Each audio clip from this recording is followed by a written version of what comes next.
In the series of learning the programming languages, let us start with the first video of our introduction to programming, which comes under the C programming series. So in this series you can find all the C programming course content. So let us start now.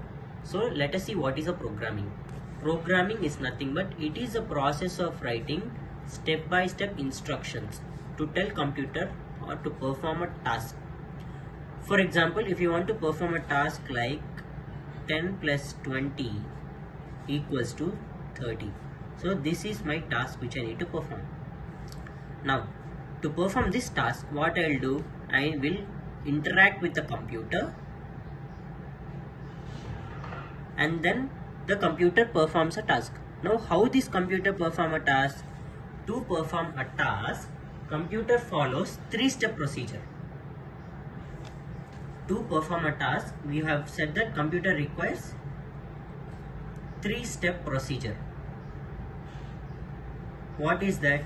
First one is your inputs.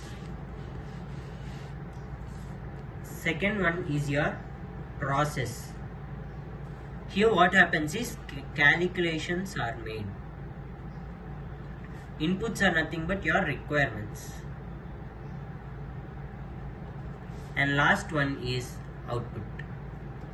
So if I want to perform this task, I need input, process and output, which are also known as results. Okay, now let us see the simple flow of a computer, how a task is being performed. So let us see the simple flow of a computer.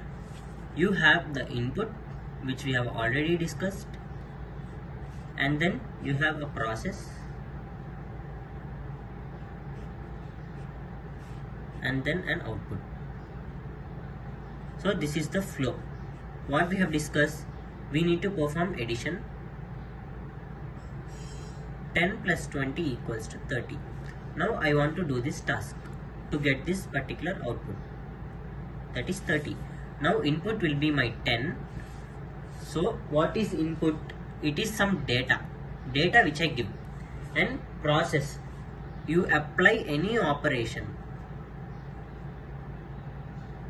So in my process I apply any operation. Then what is the output? The result obtained.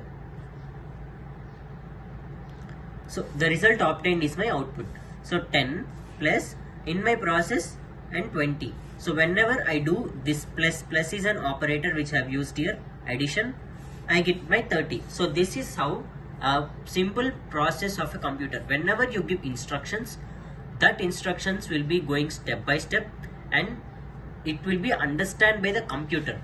So how it will be understood by the computer? By using binary level language. So what is this binary level language? It is a set of ones and zeros. Ones and zeros are nothing but a binary level language. So it can be like 1 0 0 1 1 0 1. So like this and so on. So binary level language are nothing but it is a set of ones and zeros. For example, we want to communicate with a person. How will we communicate with a person? At least by learning a language in Telugu, Hindi or something else. But to interact with the computer, you need a language called binary level language.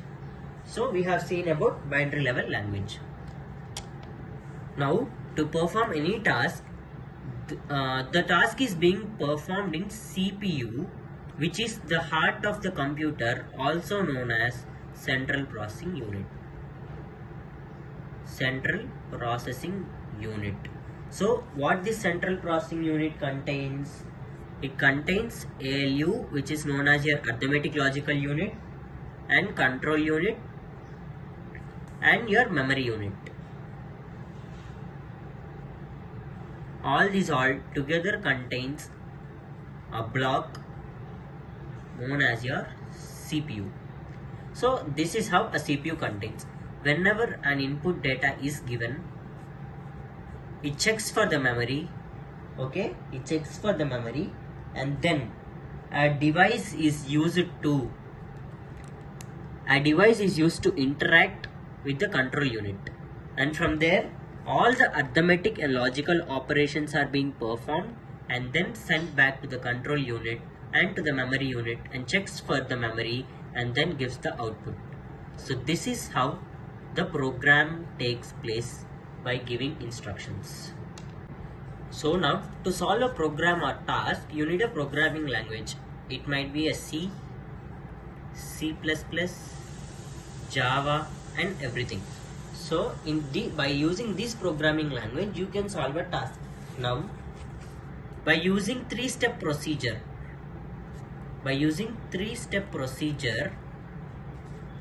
you can solve a task by using algorithms,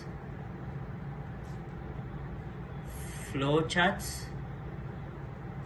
and the last one is your programs.